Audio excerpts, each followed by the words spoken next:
Hello everyone, this is FIDE Master Niranjan Navalgund for Chess Gyaan, and today I am continuing the topic, the trap piece. In this position, after black played knight takes a4 and white played queen takes b3, black played knight takes b2. Now, is there a way to trap this knight on b2 which looks more like Abhimanyu, who has just entered the battlefield and doesn't know the escape route? So you see, after rook d4, the knight is trapped, because after bishop d4, this knight has nowhere to go. Just an example of how knight could be trapped.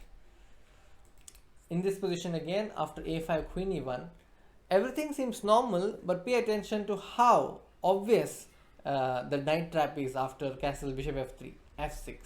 You can see that knight d3 would have been normal, he should have done that, but white played bishop takes e4, creating a mess and causing more problems to himself, because black will not take back with the bishop, he will not take the knight, but he'll play pawn takes e4, taking away the escape squares from the knight, and you see the knight is trapped in the center of the board.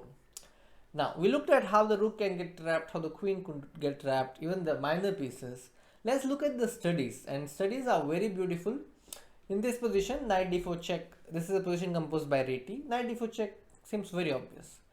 And after king c5, there is one move which puts black in a zugzwang, and it has got a lot to do with trapping of a piece. Maybe you can now consider a move for white. I'm going to reveal the answer in a moment. Alright, the move is king h1, which is what puts black in zugzwang, because bishop is trapped. The king cannot take the knight because the pawn will just promote. If the bishop goes to g5, knight d6 is a 4. If the bishop goes to f4, knight d6 is a 4. If the bishop goes to d2, knight b3 is a 4. If the bishop goes to c1, again knight b3 is a 4. So that was just a study to show you how the piece can also get trapped. Another study, which is one of my favorite studies, is that after knight c3, bishop c2, white is playing a5. Black has to do something about this plan, so he goes bishop b3, so that a6 is met by bishop c4 check.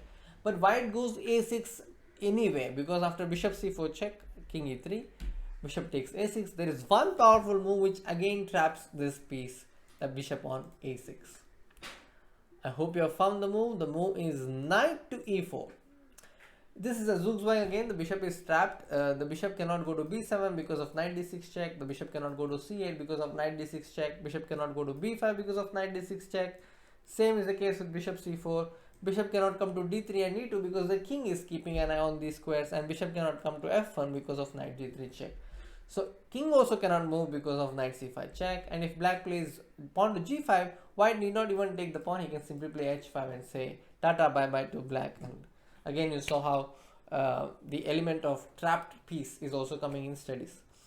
So I hope that you trap your opponent's pieces and not get your own pieces trapped, and I wish you all the best in your journey, and may all these tactical themes help you in finding best moves in your games. Bye bye.